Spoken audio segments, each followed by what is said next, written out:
نحمده ونصلي على رسوله الكريم أما بعد فأعوذ بالله من الشيطان الرجيم بسم الله الرحمن الرحيم لقد كان لكم في رسول الله أسوة حسنة وقال رسول الله صلى الله عليه وسلم وكان وجهه نورا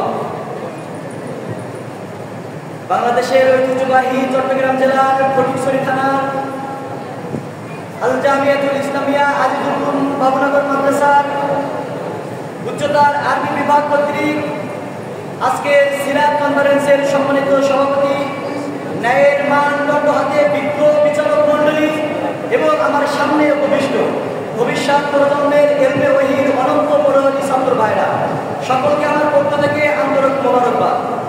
রাসূলুল্লাহ সাল্লাল্লাহু আলাইহি ওয়াসাল্লামের অনুপম মূর্তিময় দুইটি দিক রয়েছে, এক সিরাত, অপরটি সূরা।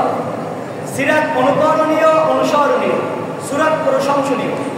যেই সূরাত ধারণ করা পৃথিবীর কোনো মানুষের পক্ষে সম্ভব নয়।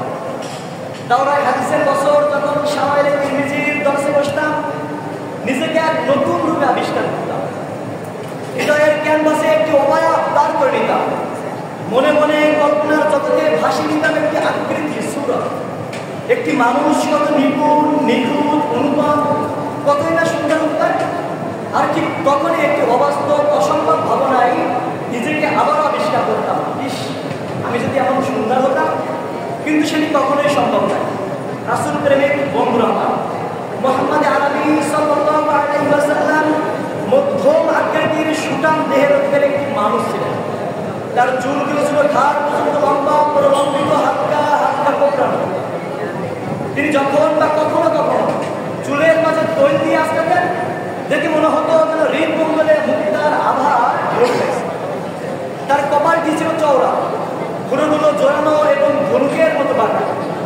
তার চোখের পাতা এবং পাপড়িগুলো দেখে মনে হতো যেন ফুটন্ত গোলাপি রঙের এক একটি ফুটন্ত পাপড়ির মতো।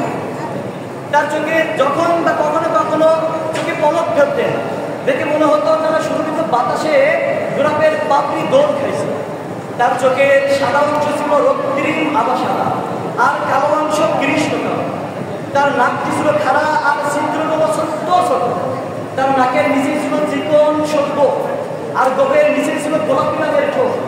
সেই ঠোঁট যখন বা কখনো কখনো মুচকি হাসতেন, গোটা পৃথিবীর মানুষ অবাক বিস্মিত হয়ে দেখতেন যেন গোটা পৃথিবী চমকে উঠছে।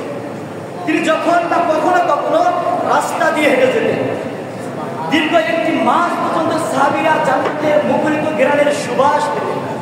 উম্মাহাতুল মুমিনিন আম্মা জানেরা, রাসূলুল্লাহ সাল্লাল্লাহু আলাইহি ওয়াসাল্লাম যখন বা কখনো কখনো ঘামাচ্ছন্ন শরীরকে স্ত্রীদের নিকট প্রবেশ করতেন, তারা দেখতো রাসূলের কপাল মোবারকের ভাঁজে ভাঁজে মুক্তার দানার মতো ঘাম জমে রয়েছে। আম্মা জানেরা ছোট্ট শিশি খুঁজে সেই ঘাম ধরে ভরে জমা রাখতেন কোনো বিশেষ দিনে ব্যবহার করার জন্য। একটি মানুষ কত নিপুণ, নিখুঁত, অনুপম, কতই না সুন্দর হতে পারে। সেই সূরাত ধারণ করা পৃথিবীর কোনো মানুষ, জিন, কোনো মাখলুক, এমনকি ফেরেশতার পক্ষেও সম্ভব নয়। পক্ষান্তরে সিরাত অনুকরণীয়, অনুসরণীয়। লাকাদ কানা লাকুম ফি রাসূলিল্লাহি উসওয়াতুন হাসানাহ। তিনি ছিলেন রহমত গোটা ধরনের জন্য। কেন তাকে প্রেরণ করা হয়েছে? আল্লাহ তাআলা নিজেই বলছেন, লাকাদ কানা লাকুম ফি রাসূলিল্লাহি উসওয়াতুন হাসানাহ। তিনি ছিলেন মডেল, তিনি ছিলেন আইকন, তিনি ছিলেন আইডল, তিনি ছিলেন অনুপম আদর্শ, তিনি ছিলেন উসওয়াতুন হাসানাহ। যখন তিনি প্রভাত থেকে গধূলি লগ্ন পর্যন্ত, পাঠশালা থেকে পার্লামেন্ট পর্যন্ত সকল ক্ষেত্রে তার ব্যক্তিগত জীবন, পারিবারিক জীবন, সামাজিক জীবন, অর্থনৈতিক জীবন, ইন্টারন্যাশনাল রিলিজিয়ন, রাজনৈতিক জীবন, সকল ক্ষেত্রে তিনি ছিলেন উত্তম আদর্শ।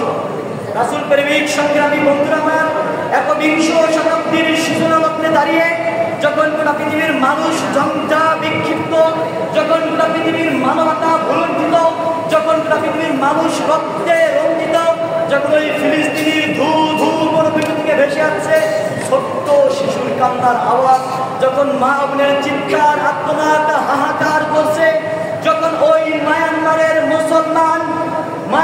আরাকানের মুসলমান টেকনাফের উকিয়ার তাবুর নিচে রিফিউজি শরণার্থীর জীবন পার করছে, যখন আমার সোনার বাংলাদেশে অন্যায়, অবিচার, জুলুম, নির্যাতনের আগুন দাও দাও করে চলছে, তখন বারবার মনে পড়ে সেই বিশ্ব মানবতার মুক্তির দিশারির কথা।